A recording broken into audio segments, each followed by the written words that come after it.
A walk through the slums behind my neighborhood in India brought to life the true essence of the economics lectures of unemployment in urban India.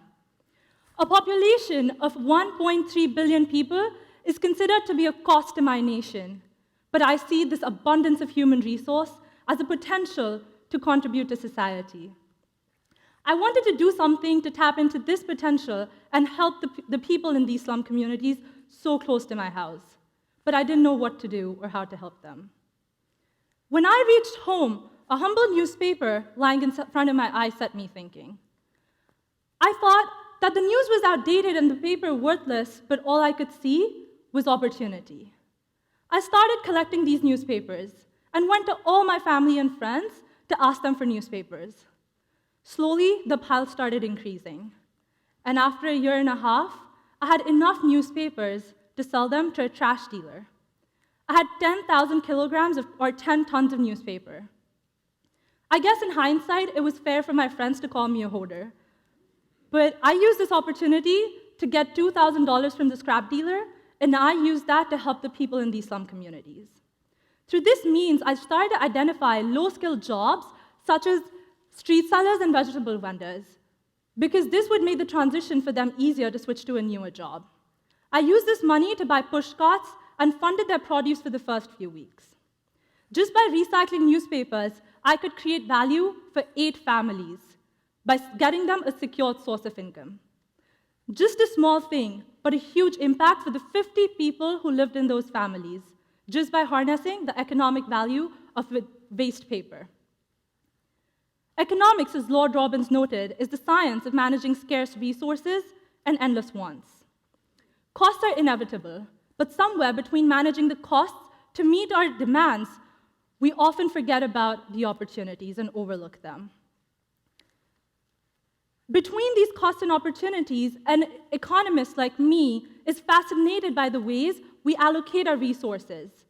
I really like how we allocate them, utilize them, or even waste our resources. And that has led me to identify these costs and opportunities everywhere I go. Sometimes we do tend to miss out on them because they're hidden, and such is the case with climate change. Climate change does come with a price tag that runs in hundreds of billions of dollars every year in damaged infrastructure, labor loss, disaster management, etc. Reputable sources such as the Harvard Business Review, CNBC, and Nat Geo tell us that solving climate change is going to cost us so much money, but if we let it happen, it's going to cost us much, much more. So let's put it into perspective. A college student who graduated in 2015 is set to lose $126,000 in lifetime income just because of climate change. That, for my generation, means a loss of $8.8 trillion over our lifetime. Nobody wants to lose this money, and that's why the world is doing its part to solve climate change.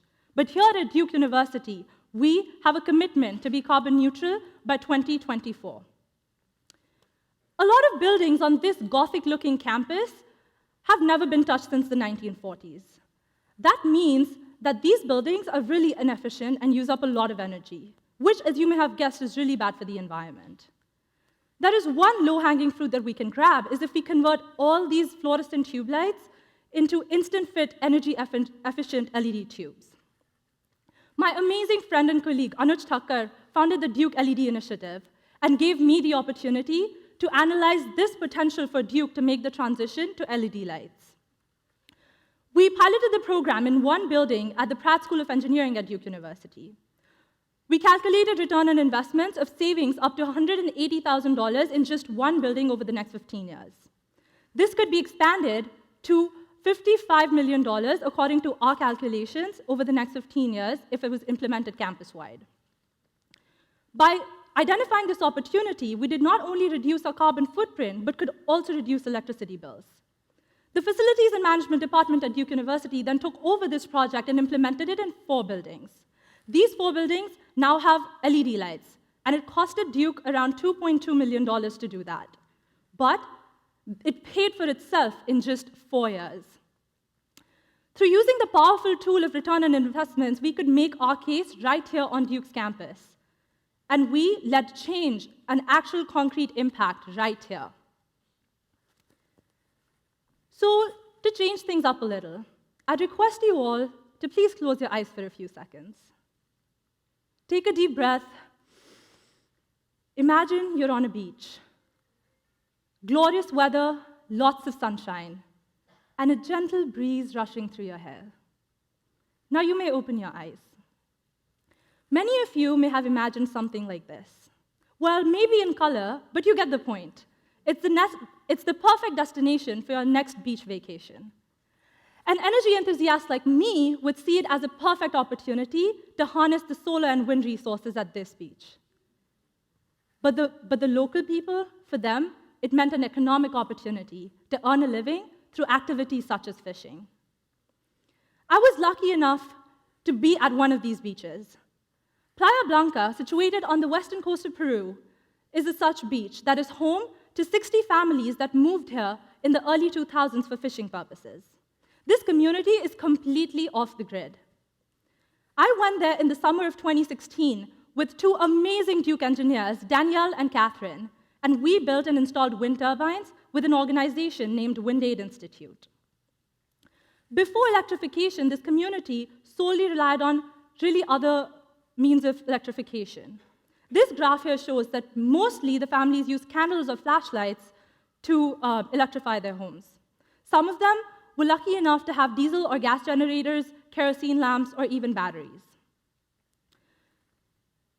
These wind turbines now would bring to this community a reliable source of energy, which would be clean and would support their economic activities.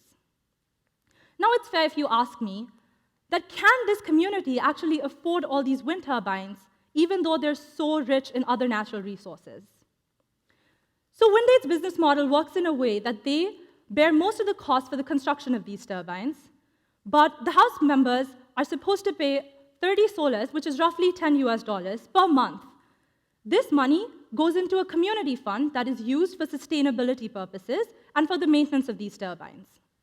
Wind Aid and the community also came to an agreement to formulate a group of volunteers designated the Directiva. The Directiva would handle all matters concerned with the turbine. Would it be matters relating to money, payments, or even which household is going to get electrified next?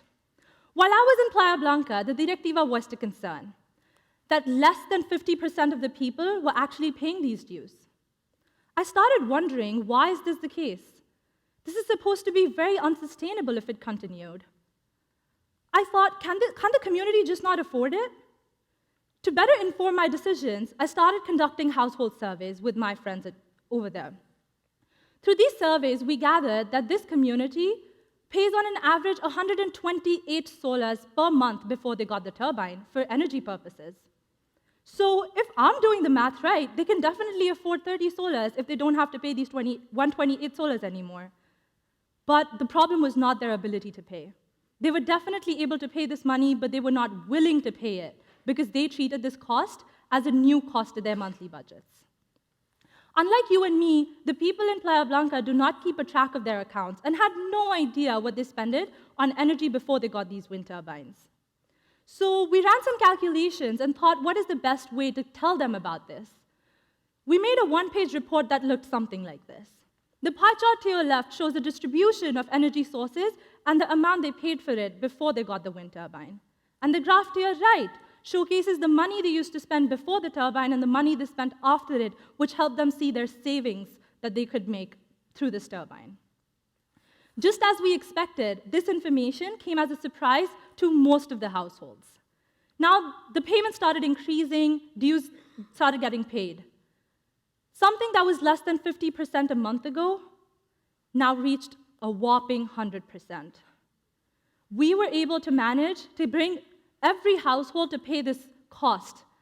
The huge impact of these wind turbines was made sustainable only because we recognized the opportunity to convey the importance of the energy savings and cost savings through these wind turbines.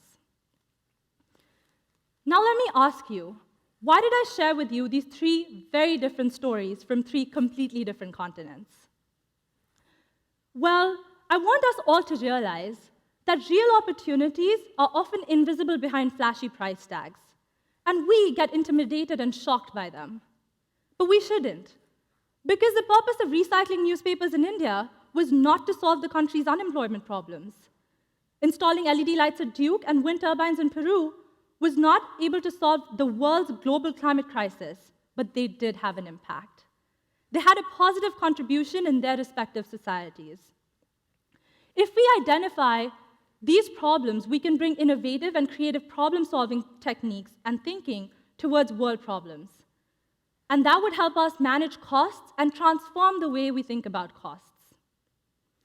So I want us all to know that it is sometimes these really small things we do that help us identify the hidden opportunities for value creation. Today, I want to encourage us all to have a hand in shaping society that is contributing towards the good for everyone. We should be careful and mindful of the costs we incur, but we should also only focus on the opportunities, because every small act has a potential to have a big impact. Thank you.